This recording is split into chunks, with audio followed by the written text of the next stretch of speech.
What do you do when you're a band on top of the world and you get accused of only writing songs about women, partying, and fast cars, but you haven't even written a song about a fast car yet?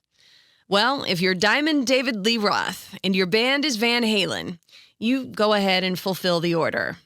You write one of the most triumphant, checkered flag-waving, hairpin turn-hugging, green light go songs in all of rock and roll. One that races past the finish line and then stops on a dime. Panama is about a car and a girl, and it represents a pedal-to-the-metal breakout moment for the band just before their lead singer left to find his own groove on another track. And it will careen down the speed trap of our consciousness forever. Now, if you enjoy this episode, help us out with a like at the end, or if you're watching on YouTube, hit that subscribe button. Panama was released as the third single from Van Halen's sixth album, 1984. It was the last album that all four original band members recorded together. David Lee Roth, one of rock's most fantastic peacocks on vocals, Michael Anthony on bass, and brothers Alex Van Halen on drums, with the one and only late Eddie Van Halen handling the masterful, joyous guitar work.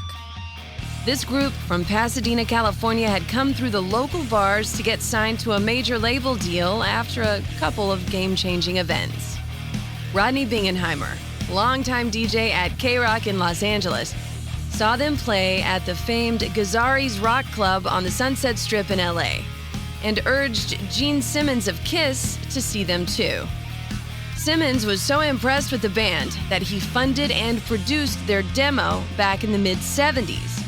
And eventually, after playing a gig at the Starwood Club in LA, they were signed by Warner Brothers Records executive Mo Austin, who wrote a letter of intent right then and there on a napkin in the club. By the time the band were ready to record 1984, they had enjoyed insane success, both in terms of album sales and world tours. They were MTV darlings, with over-the-top videos that are ingrained in the memory of every teenager who watched the channel in the 80s. Everyone who saw them was transfixed by this band. Diamond Dave strutting around, karate kicking his way into the hearts of rock fans everywhere, and Eddie Van Halen's exuberant and downright mind-blowing guitar playing. The kind of guitar player that only comes along every once in a great while.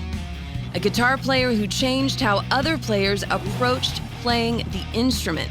Undeniably special and gifted.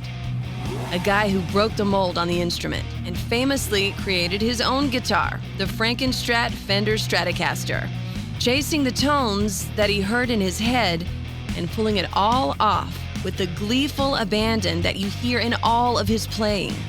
A guy who played guitar like he was amazed that the thing even existed.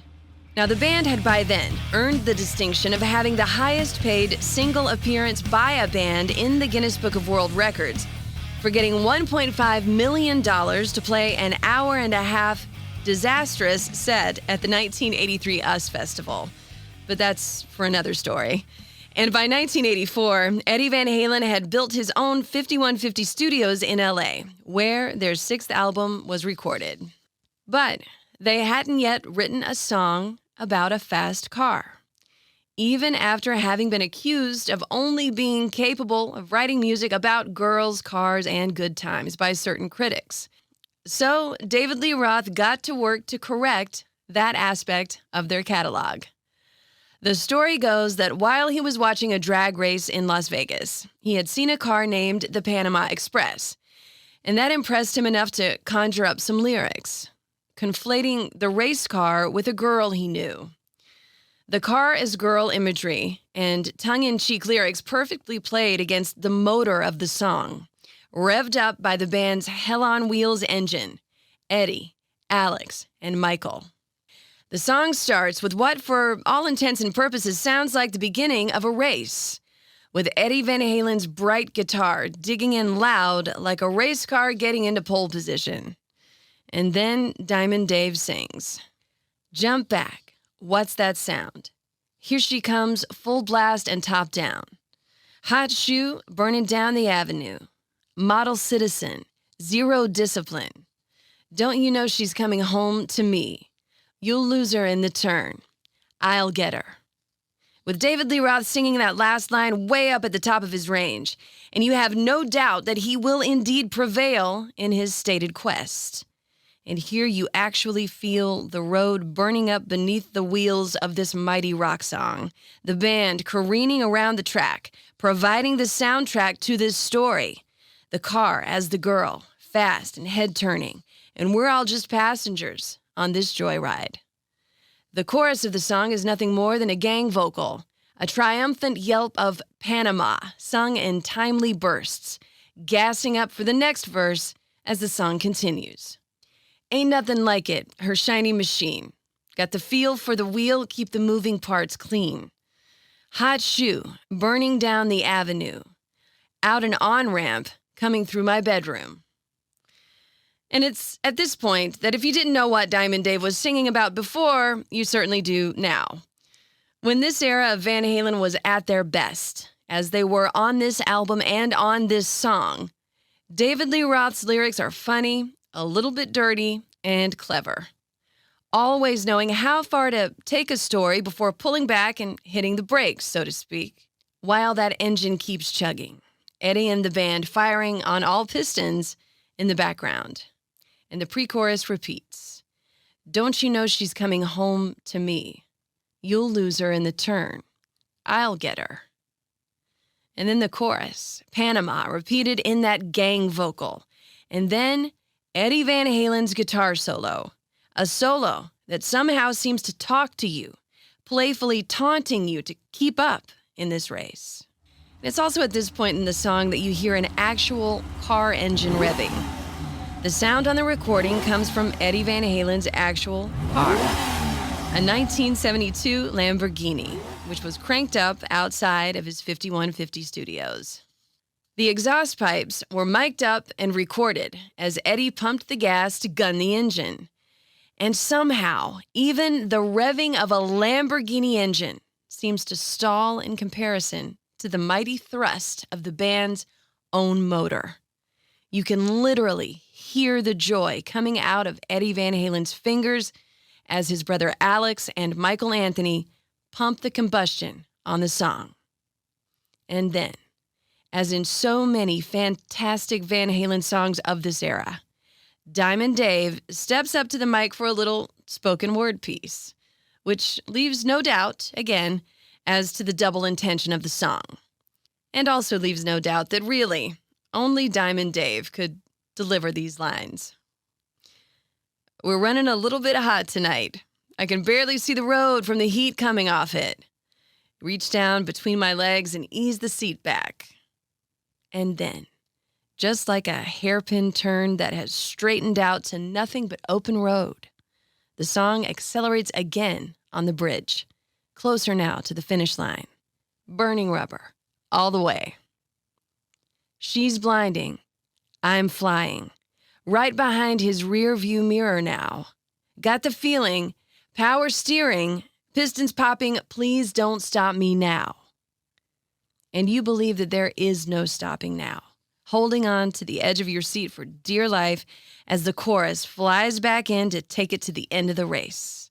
Panama, repeated until the song reaches its triumphant end, hitting the brakes suddenly after taking you on one hell of a built-for-speed joyride that you will never forget.